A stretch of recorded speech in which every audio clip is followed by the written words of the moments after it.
Display units. I'm going to first talk about the 4 display unit buttons. Each button controls both the input and the output. Input is defined as being linear dimensions, dimensions that are entered in the calculator. The output is the calculator's running total. I previously said each button controls both the input and the output. When I said the word control, what I'm referring to is that it changes the button behavior, locking or unlocking buttons, and formats the output of the calculator. So to completely understand the concept behind the calculator's units, let's look at the different possible combinations of the buttons using an example linear measurement.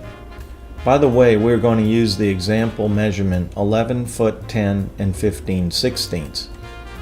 Let's start by demonstrating how to key in 11 foot 10 and 15/16. This is keyed in by pressing 1 foot 10 15/16, enter.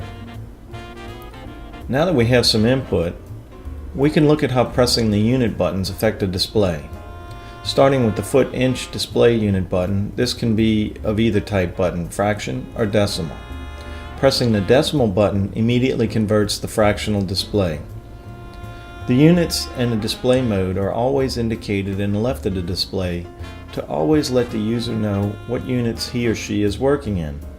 Pressing the inch button converts the units to the inch units. So summing up, decimal can be either inch or foot inch. Millimeter units work similarly. With the unit understanding behind us, let's look at all the possible ways we can enter combinations of a foot-inch dimension into the calculator. A foot-inch dimension can be broken into 3 distinct parts: the foot part, the inch part, and the 16th part. So the input sequence is always feet part, inch part, and then 16th part. Each of these parts has a different base. Feet are registered in base 10, inches in base 12, and 16ths are in base 16. Because of this, the calculator allows or restricts certain keys such as 11, or certain keys such as 3/4. When you look at the state of the calculator after computation is complete, as it is now, you will see that it is in base 10 mode. The 0 through 9 numeric keys are bright, and the remaining keys are dim or locked. Pressing a locked key is impossible until it is unlocked. Let's look at this. Pressing the foot key, as if feet are already entered, makes all of the inch keys available. Pressing the frac key, as if feet and inches are already entered, makes all of the 16th keys available. Now, knowing this, you will be entering data with lots of different combinations with these 3 parts. For instance, you may be entering a dimension with just feet, followed by a dimension with just fractions, like maybe 123 feet 0 inches, and adding, say, just 1/8 of an inch to that.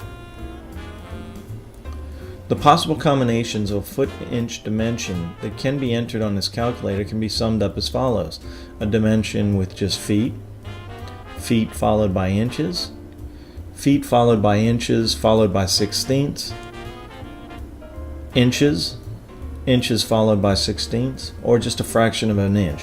Let's look at each one of these one by one. The possible combinations of the foot-inch fraction combination parts total 6 and are foot, 11 foot, entered by pressing 1 foot, enter. Foot inch, 11 foot 10, entered by pressing 1 foot 10, entered. Foot inch 16th, 11 foot 10 and 15/16, 1 foot 10 15/16, entered.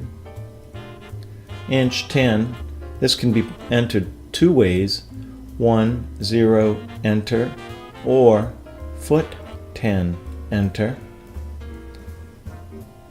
Inch 16th, 10 and 15/16, this can be entered 2 ways: 1 0 frac 15/16, enter, or foot 10, 15/16, enter. With the last being just 16ths, 15/16, you just press the fraction key, 15/16, enter.